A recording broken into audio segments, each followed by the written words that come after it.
Hey guys, how we doing?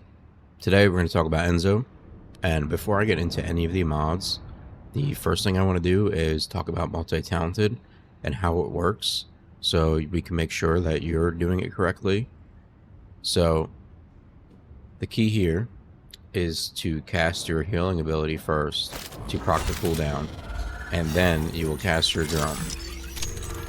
And as you can see, the cooldown is rapidly changing. It's about 9 seconds right there.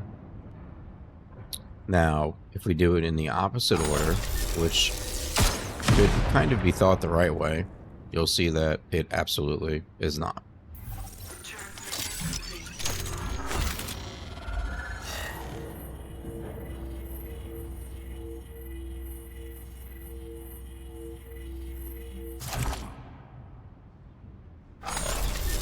Now, another way this can be messed up is by casting your first ability first, because it is going to proc the same thing as your fourth ability.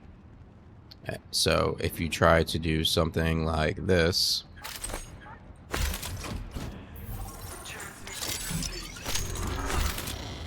that is also going to mess up the cooldown of your fourth.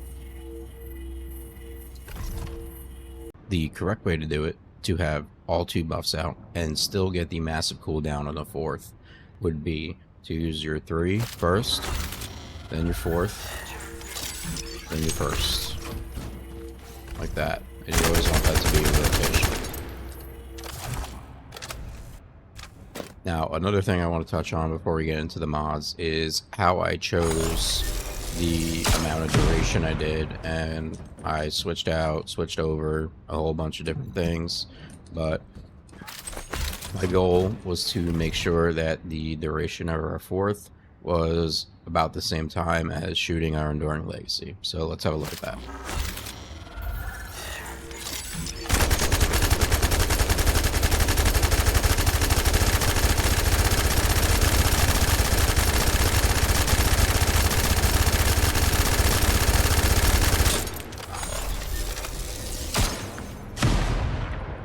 And as you can see, they're just about the same length. And now we can get into the mods that we have chosen. Of course, we have Supply Firearm Enhancer. Then we are running Overwhelming Shield, because this is a shield build. With that, for HP, we have Stim Accelerant and Increased HP. And for more shield, Increased Shield and HP Conversion Shield.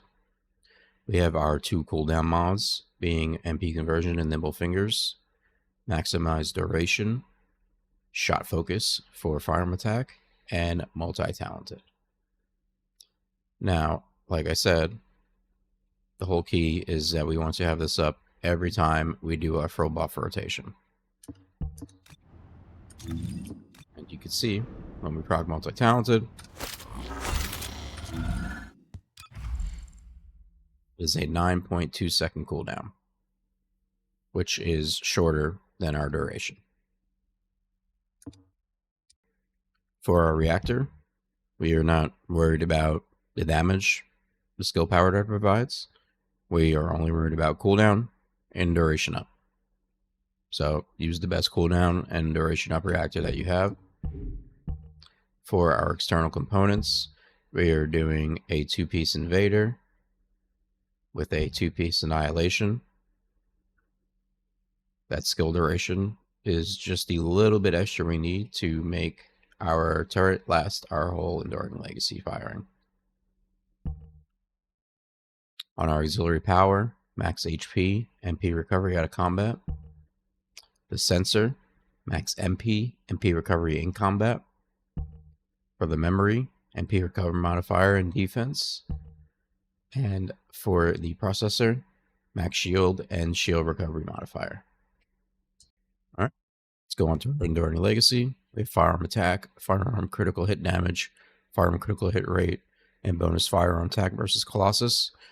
Critical hit rate could be swapped out for weak point or fire attack.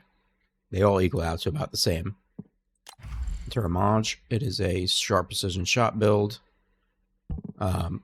One change here, if you don't want to go for so much crit chance, You can change insight focus to fire priority. Other than that, I wouldn't change much else here. They're all must mods on this. For our Gregs, firearm attack, firearm critical hit damage, weak point damage, bonus firearm attack versus Colossus. You know, I don't really even pull this out unless I ran out of ammo for the Enduring, but you're not going to run out of ammo with the ammo economy that we put on our Thunder Cage and with our turret supplying us ammo. This does do good damage though when the boss gets downed. It's just if you want to swap to it or not. And then we have our Thunder Cage. None of this really matters. We're only using this when picking up white bricks for our Enduring Legacy.